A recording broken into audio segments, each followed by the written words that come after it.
Welcome to the instructional video for Start Each Day with a Clean Slate. This is staple number 8 in the mutual space. Now, often it's difficult for teachers to release the feelings and emotions of a rough day with a challenging student or challenging students. A clean slate can ensure relationships are the focus rather than building hostility for previous wrongdoings. Now, there's 3 ways to be able to clean the slate daily, and they include first, being able to build forgiveness. Now listen, forgiveness allows us to be at peace with ourselves and those who have wronged us. Secondly, we want to forget. Now you're saying, what? Forget? No. Specifically, I mean do not hold a grudge, because not forgiving equals not forgetting. Now again, how often have we said that we're not going to forget this and we hold a grudge, and every day the student comes in and they feel like there's just weight on their shoulders because it's like, you're not going to do any better, right?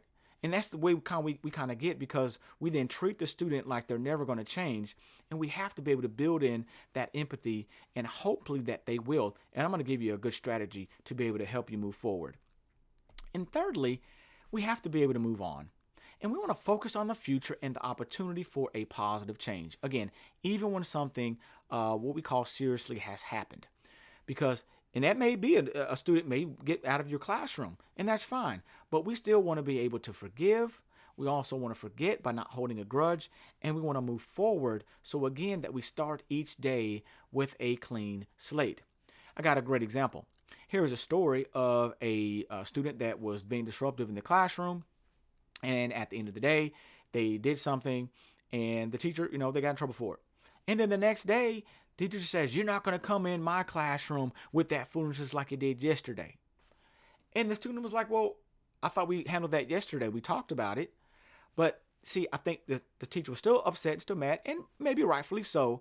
But again, we need to start each day with a clean slate so that we can move forward. And again, I'm going to give you a way to be able to do that.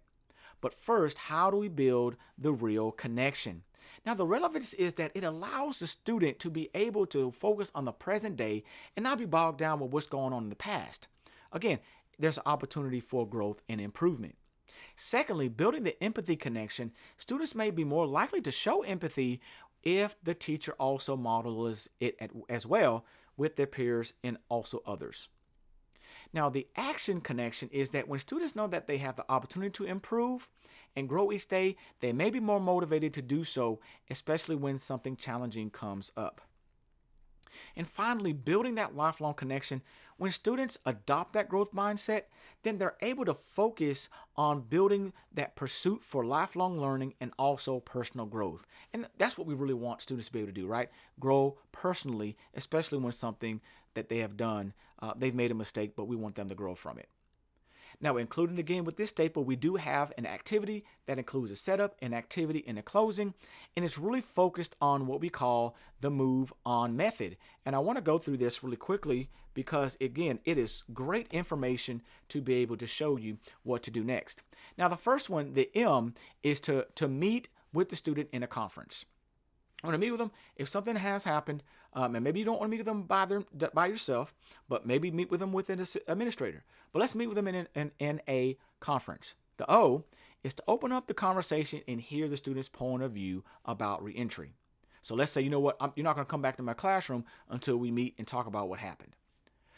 Then V, let's validate the student's point of view by restating what was said.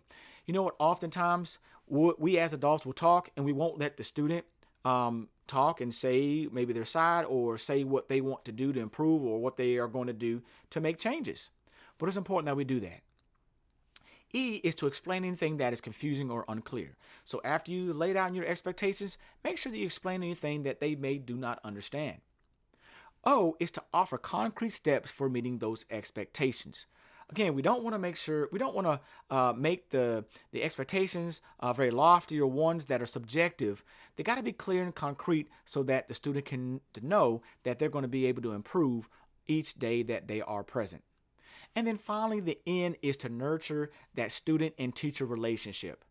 If you apply the move on method, then you'll be able to have a conversation with the student, maybe in the presence of somebody else, if need be, and be able then to produce the quality and clear expectations to move forward to better future possibilities. That is the staple number 8. Starting each day with a clean slate.